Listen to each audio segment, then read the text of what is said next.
She was barely more than a kid when the cameras started rolling, smiling for millions who thought they knew her. Raven-Symoné grew up under the bright lights, her laugh packaged for America's living rooms. But away from the studio glow there was a darkness she carried alone. Now, decades later, she's stopped pretending. She's speaking about what happened to her, and about him. The man the world once trusted as a father figure. The man who played protector on screen while hiding. Something far more sinister off it. The man Raven now says destroyed innocence, ruined lives, and left blood on his hands, and at the heart of her story is one name: Malcolm-Jamal Warner. Raven says the words still echo in her head. "You'll vanish just like Malcolm." And then, not long after, Malcolm was gone. No witnesses, no public outrage, no hard questions, just a neat little headline about a drowning. His body sent home, his story shut down before it could be told. But Raven is breaking that silence. She's describing threats, missing evidence, and a string of events that make Malcolm's death look less like an accident and more like a warning. She says this wasn't random. It was a message to anyone who dared to challenge the smiling monster behind the mask. She was supposed to keep her head down, smile, and fade into the nostalgic glow of sitcom reruns.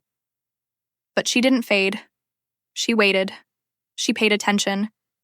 And when she finally spoke, Hollywood felt the tremor. In an unfiltered, gut-wrenching interview, she claimed that Bill Cosby didn't just prey on women, he also made men disappear if they got in his way. Malcolm, she says, was one of them. The world remembers Malcolm as the easygoing, good-hearted son from The Cosby Show, the guy who never got into scandals, who stayed grounded and humble. But Raven says behind the scenes, something was changing. Malcolm was asking questions. He wanted transparency. He was distancing himself from Cosby's shadow. That, she says, is when everything shifted. She remembers overhearing it, words that didn't make sense to her at the time. "He's getting too loud, we might have to quiet him." Years later, she says she understands exactly what that meant. Malcolm wasn't just a co-star, he was a threat. And threats in Hollywood's hidden corridors don't get ignored. They get erased. One day, Raven says Cosby pulled her aside. He was calm, almost casual, like he was ordering lunch. "If you ever cross me," he told her, "you'll disappear just like Malcolm will." She froze. She didn't respond. Because how do you answer when the man who controls your entire career just looks you dead in the eye and tells you your life could be over? Raven says the intimidation never stopped. She was being watched. Things she whispered in private would come back to her through strangers' mouths. Blank notes would be slipped under her door, silent reminders that someone was always listening. Then Malcolm took a family trip to Costa Rica. It was supposed to be a break, a reset. He never came home. The official story: accidental drowning. Raven says she knew instantly it was a lie. She hadn't spoken to him for months, but she remembered their last conversation on set. He'd leaned close and said, "One day I'm going to tell it all, but first I have to make sure my family is safe." When he died, she didn't cry. She froze. Because to her, it wasn't just a death, it was a message. The funeral came and went too quickly. The investigation was minimal. The files were sealed. Toxicology results delayed.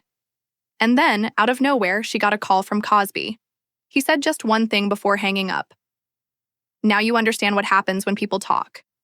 That was the moment, she says, when fear turned into something else. She withdrew from Hollywood, cut ties, and started collecting evidence. Over the years, she saved voicemails, recordings, emails, encrypted messages, anything that could one day tell the truth. In her interview, she didn't hold back. "Cosby didn't just hurt me," she said. "He killed Malcolm." An NBC insider later confirmed the existence of lost footage from the show, an argument between Cosby and Malcolm just months before his death. Most of it is missing, labeled corrupted, but a short clip leaked online. No audio, but the body language is clear. Malcolm standing his ground, Cosby red-faced, finger jabbing. Raven says Malcolm kept a digital journal, voice memos, contracts, notes, what he called his life insurance. The day after his death, all of it vanished from his devices. Logs show his cloud account was accessed 6 hours after he died, from an IP address in Los Angeles.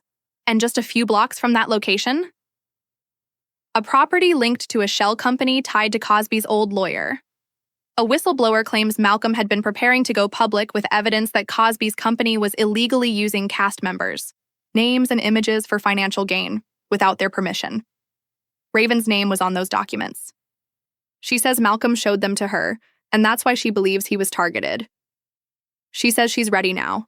Lawyers, backups, witnesses, and she's holding on to a recording Malcolm left just 5 days before he died. She won't reveal what's on it yet, but she ended her interview with a chilling promise. The truth is coming, and when it does, I hope they run.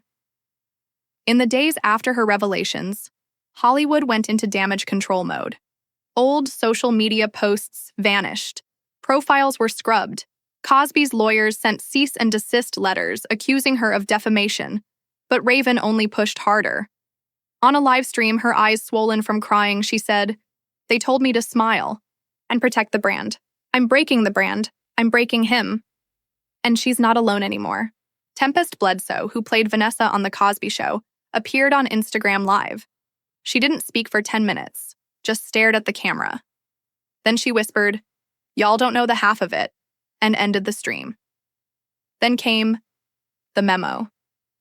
A leaked internal NBC document, dated 3 days after Malcolm's death, titled Preemptive Narrative Strategy, Warner Vacation Incident. It laid out steps for managing the story: confirm accidental drowning, delay media questions, secure all of Malcolm's digital assets. A hotel worker in Costa Rica has since said someone used a master key to check out Malcolm's room early, someone tied to a visiting media representative. The signature reportedly matches an NBC crisis manager. Raven had kept Malcolm's old texts. One from 2 weeks before he died read, "If I go quiet, it wasn't my choice. Tell Ice." She believes he meant Ice Cube. Sources close to Cube say, Malcolm shared encrypted files with him, trusting him because Cube had survived being silenced before. Cube is now funding his own private investigation, hiring former FBI agents and cyber divers to re-examine the drowning site. Cube also received an email from Malcolm. Subject line, "If something happens to me, tell the truth anyway." Attached was a file labeled Rijal Zip, now corrupted. Metadata shows it was created on Malcolm's missing laptop, and then there's the voicemail, a distorted voice many believe belongs to Cosby. "This isn't a threat. It's advice. Walk away. Don't let that girl get in your head. This isn't your story to tell." 2 days before his death, Malcolm left Raven a message. She's only shared part of it. "I'm scared, but I can't stay quiet anymore." Then static. Those, she says, were his final words to her. Now the internet has exploded. Hashtags calling for justice, deep dive videos, Reddit sleuths dissecting old episodes. And in the courts, Raven is preparing to testify in a case tied to Malcolm's estate, now being reframed as wrongful death. Private investigators have found 3 glaring inconsistencies in his autopsy: conflicting time of death entries, missing toxicology samples, and a 48-minute gap in hotel security footage the night he died. Someone used a master key to enter his room 3 separate times. The identity? Still hidden. Malcolm's mother has now broken her own silence. "My son didn't drown," she said. "He was taken." It wasn't just grief in her voice. It was defiance. Raven's upcoming docuseries, They Tried to Silence Me, promises unreleased recordings, internal memos, and hidden footage. At its center is a man who died trying to speak, and a woman determined to make sure his story isn't buried with him. She says Malcolm didn't drown in water. He drowned in secrets. In the lies of an industry built to look wholesome on screen, but rotten behind the curtain. And she's done protecting it. She's already turned over files to her legal team, a federal investigator, and an independent journalist preparing a series called Murder in Prime Time. Rumors swirl of a sealed grand jury investigation into not just Cosby, but a wider network of executives and financiers. A former Cosby Show writer has revealed that 2 other cast members privately admitted fearing that if Malcolm spoke out, all of them would be implicated. One of them has since disappeared from public view. And in the most haunting moment yet, Malcolm's mother held up a photograph of him, in a red sweater, smiling with his daughter. Raven says she dreamed of him the night he died, in that same sweater, in the Brooklyn house where they once rehearsed. In the dream, he told her, "Don't forget me. They'll try to erase me, but don't." Now, she says, she won't. And neither will the people who believe her, because there are too many questions, too much smoke for there not to be fire. Who erased Malcolm's journal? Who accessed his files within hours of his death? Why is a major network resisting subpoenas for decades-old records? Raven says this is just the beginning.